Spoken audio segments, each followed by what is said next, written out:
Lawmakers are now drawing a line in the sand on the southern border crisis, saying they will block funding for the Department of Homeland Security unless there are sweeping changes made. 14 Texas House Republicans say they will oppose any bill funding the DHS unless legislation is passed to secure the U.S.-Mexico border. Secretary Alejandro Mayorkas is removed, and Texas is reimbursed $10 billion for border security-related costs. This as Congress again faces a deadline next month to fund government agencies or trigger a shutdown.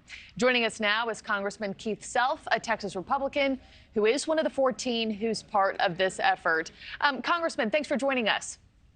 You bet. Good to be here. Good to have you here. Your letter says, quote, Texas is bearing the brunt of a national crisis. And y'all have been claiming that for a while, for years now. So why this threat to defund DHS now? What's the timing of this?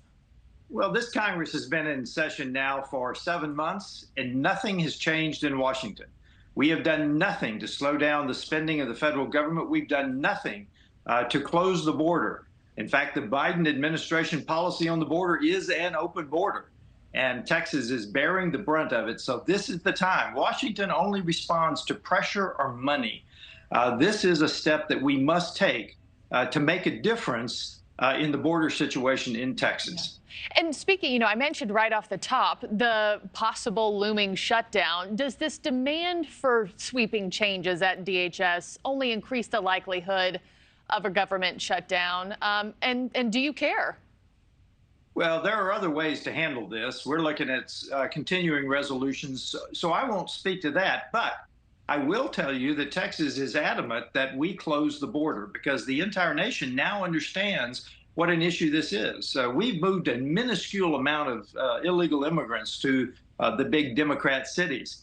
And yet now New York City and other cities are crying over it. So now the nation understands the burden that Texas has been bearing for a while. Yeah, we've seen what's playing out in New York on the streets there, Massachusetts this week, too. I do have to ask you, some of your Republican colleagues, particularly in swing districts, say now's not the time to pursue major reforms, particularly when Democrats control the Senate and also the White House. What's your response to them? Well, all spending bills originate in the House of Representatives, so this is the time because Republicans always want to fight the next battle. We need to fight this battle now. We need to fight the administration on behalf of the citizens of Texas. We need to get reimbursed for the money that our government has spent on the border, and we need to close the border is the bigger issue.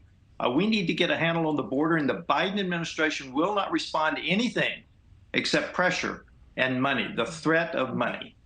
Congressman Self, has Kevin McCarthy responded to this?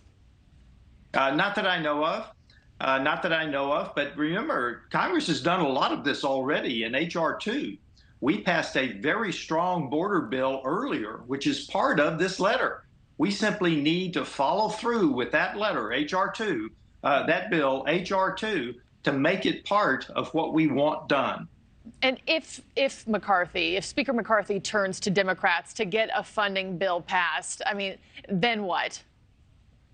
Well, Hakeem Jeffries, I believe after the debt ceiling, told the speaker that he wouldn't rescue him anymore. I believe he made that very clear because the debt ceiling bill passed with more Democrat votes than it had Republican votes. That's not a governing model. And I think both the Speaker and the minority leader understand that. That is not a governing model.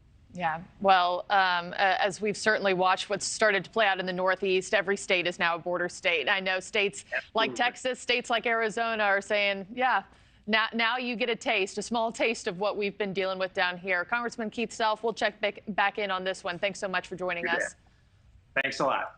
Thank you for watching. Go to newsnationnow.com to find NewsNation on your television provider. And don't forget to click the red subscribe button below to get more of NewsNation's fact-driven, unbiased coverage.